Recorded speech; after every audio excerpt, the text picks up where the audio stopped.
right?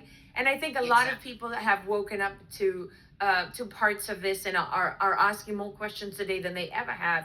But what you really are dealing with is institutions that we have been told were set up to protect us. They were set up for good reasons, right? So the Bank of International Settlements was going to help the world recover after the First World War. But in the end, what did the Bank of International Settlements end up being and doing, and what has it become, Mel? Okay, well, yes, it was established because after the First World War, they wanted a bank that was neutral, okay? And we've been told our whole lives that Switzerland is neutral. Of course, it's in Bern, Switzerland.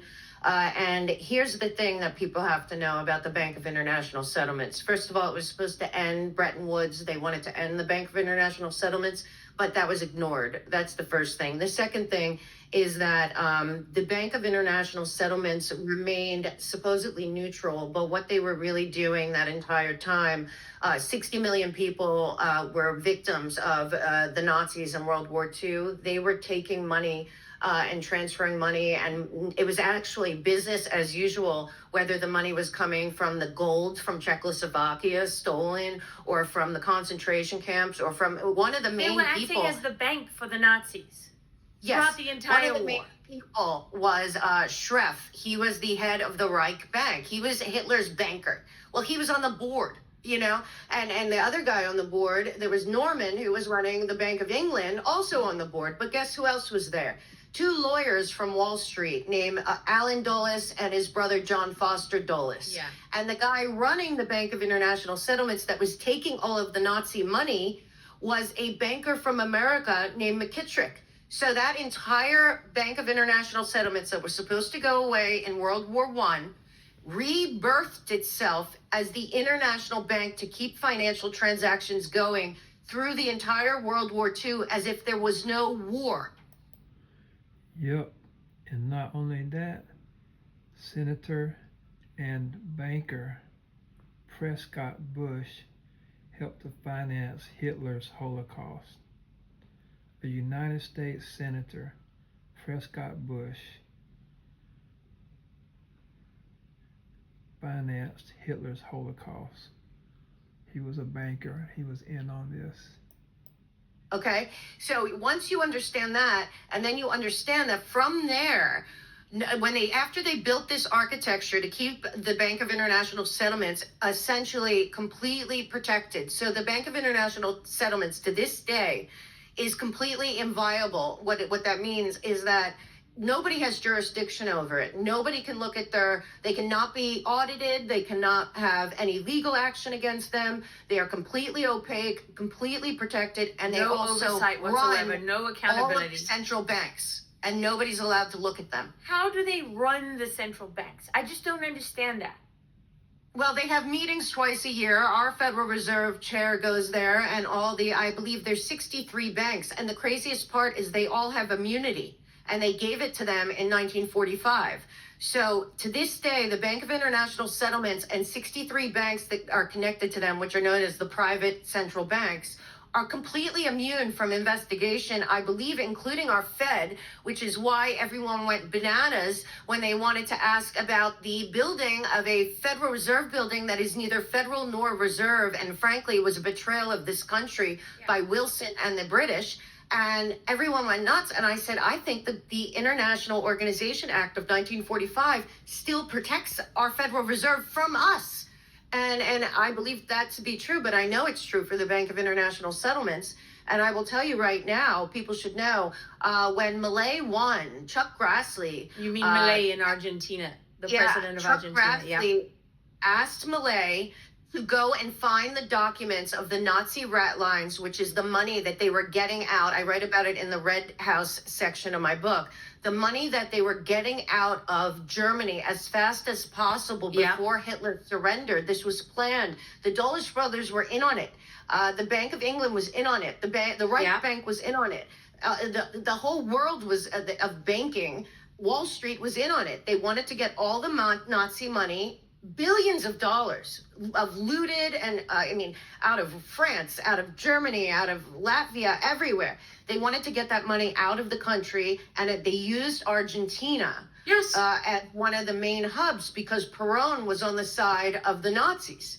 So all these years that was denied, even though they found both Eichmann and Mengele had gone to, and many other people from Operation Paperclip had gone And to. then just for people, that's Dr. Joseph Mengele and Adolf Eichmann, the Nazi commander, who were, two of the worst, two of the Yes. very, very, very, very worst, most cruel, most sadistic, most murderous bastards that were operating in the war. And Mengele escaped accountability completely. 1,000%. I firmly believe that he came to America, but because Operation Paperclip and Annie Jacobson wrote the best book about it, but it was the tip of the iceberg. Many, many, many Nazis with their ideology came to America, and because of Dulles and a partner of his, McCloy, they got new names. They brought their whole families. They all got new names. Whether they were put in Huntsville with NASA and Warner von Braun, or they were at the Jet Propulsion Lab in California, or in Stanford, or all of our Ivy League schools, or the New School. I mean, this was a giant undertaking. And so I just want people to know, Chuck Grassley sent a letter to Millay asking for the rat line information, which is what I'm talking about. And Millay sent him 100,000 documents. And they are right now, UBS had taken over Credit Suisse, and they are tracking that. And I read from Chuck Grassley's website that they expect to have a report out in mid-2026 that will change the way everyone views what happened in World War II. Now, I'm so Probably be a big cover-up by Grassley. cynical.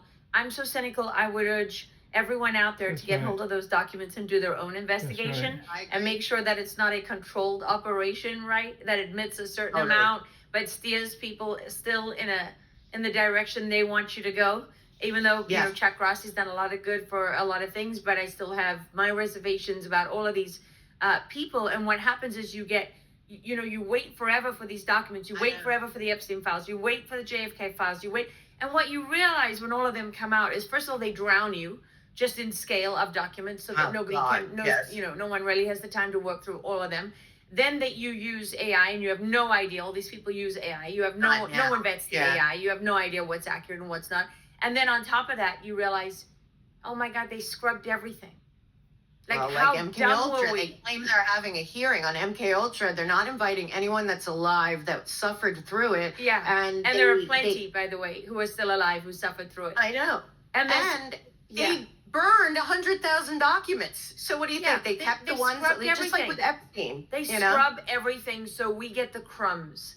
We get the crumbs, and we're left we're left there like peasants to roll around in the dirt, picking at the crumbs, trying to figure it all out, while they're riding off into the sunset with their massive bank accounts and no accountability. It just makes you sick.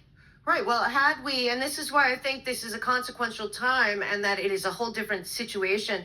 Had JFK survived and done what he was going to do, I believe, and his brother as well, was very aware of the international threat and what was going on and what was being built, we would not be here. Because again, NATO is another one of these tentacles. That is their military. NATO is not a defensive force, and many Nazis went into NATO, including the general of NATO. You have to know about this. West Germany was essentially run by Gehlen, who was Hitler's head of intelligence, and Alan Dulles put him in there. So West Germany was run by Nazis the entire second half of the Cold War. It just so much has been also, speaking of Argentina, who was the head of the Catholic Church there? Francis. The last pope. So, I mean, all of this was decades of planning. And I believe when Donald Trump got in there, they were like, oh, no. No, this and that's is not why part I say of the plan. The coup against the United States was a global overthrow 100%. of the duly elected president of the United That's States. why it's treason. Because people, not everybody understands the difference between treason and sedition. And the difference is that when you collaborate with foreign powers, it goes from being seditious, subversive, to being treasonous. So, okay, Mel, this is super important, and it has never, in my personal view,